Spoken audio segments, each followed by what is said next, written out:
الحمدللہ وکفا وسلام علی عبادہ الذین اصطفی اما بعد۔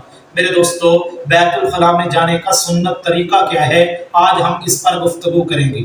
یاد رکھیں کہ انسان پورا دن جتنے بھی کام کرتا ہے ان کاموں کو اسے اللہ کے نبی کی سنت کے مطابق کرنا چاہیے۔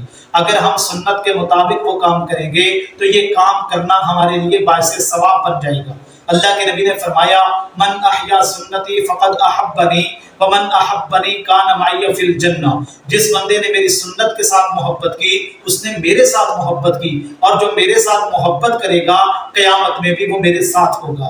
اللہ کے نبی کی شفاعت کا حقدار بن جاتا ہے وہ شخص جو اللہ کے نبی کی سنتوں پر عمل کرتا ہے۔ اس لیے میرے دوستو، روزمرہ کی زندگی کے جتنے معاملات ہیں ان کے اندر دیکھیں کہ میرے نبی کا اس کے اندر سنت طریقہ کیا ہے۔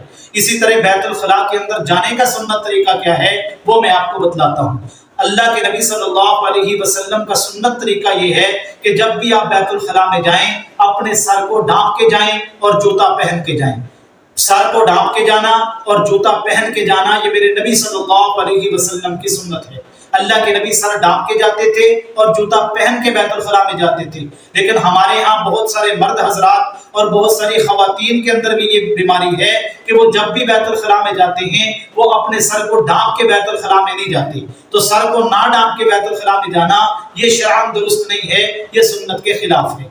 اور دوسری سنت بیت الخلاء میں جانے کی یہ ہے کہ جب بھی آپ بیت الخلاء میں جائیں تو آپ نے اگر کوئی انگوٹھی پہنی ہوئی ہو جس کے اوپر اللہ اور اللہ کے رسول کا نام لکھا ہوا ہو، یا آپ نے کوئی قرآنی آیات کا ٹکڑا اپنی جیب میں رکھا ہوا ہو، آپ کے پرس میں موجود ہو، ان تمام چیزوں کو باہر نکال کے پھر بیت الخلاء میں جائیں۔ ان کو لے کر بیت الخلاء میں جانا یہ شرعاً درست نہیں ہے میرے دوستو۔ اور اللہ کے نبی کی سنت بھی یہی ہے۔ اللہ کے نبی صلی اللہ علیہ وسلم نے جو انگوٹھی مبارک پہنی ہوتی تھی جس کے اوپر محمد رسول اللہ صلی اللہ علیہ وسلم لکھا ہوا تھا، جب بھی حضور بیت الخلاء میں جاتے تو اپنی انگوٹھی مبارک کو اتار دیا کرتے تھے، پھر بیت الخلاء میں جاتے تھے۔ اور تیسری سنت بیت الخلاء میں جانے کی یہ ہے کہ جب بھی آپ بیت الخلاء میں جائیں آپ دعا پڑھ کے جائیں۔ وہ دعا یہ ہے، اللہم انی اعوذ بک من الخبث والخبائث۔ اس دعا کو آپ پڑھ کے بیت الخلاء میں جائیں گے تو سرکش شیاطین، جنات جو گندے اور غلیظ قسم کے جنات ہوتے ہیں جن کا اس طرح کی جگہوں کے اندر بسیرا ہوتا ہے وہ بیت الخلاء میں اکثر ہوتے ہیں، وہ جنات کے شر سے اللہ پاک آپ کو بچا لیں گے۔ بلکہ بعض احادیث مبارکہ سے یہ بات معلوم ہوتی ہے، اللہ کے نبی نے فرمایا کہ سرکش شیاطین جو ہیں ان کا کام ہی شرارت کرنا ہے۔